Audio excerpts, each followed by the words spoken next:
KSP Muldoko sempat berkeliling area PLTSA Putri Cempo. Usai pengecekan, Muldoko menyatakan PLTSA Putri Cempo sebentar lagi akan beroperasi.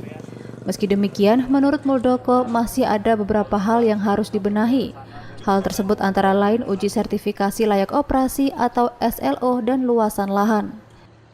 Pihaknya akan membicarakan masalah ini dengan kementerian terkait. Untuk SLO, Muldoko akan berkoordinasi dengan Kementerian Lingkungan Hidup dan Kehutanan dan Kementerian ESDM. Ini belum lolos uji SLO, sertifikasi layak operasi, karena ada persoalan very technical, bagaimana mensinkronkan antara aturan KLHK yang lebih mengarah kepada inseminator, ya, pembakaran waktu. Yang kedua, persoalan lapangannya simple sebenarnya, masih perlu lahan 2 hektar, tapi yang baru terpenuhi 1,5 hektar. Sebenarnya hanya perlu luas, lahannya sudah ada, tinggal proses bagaimana memindahkan.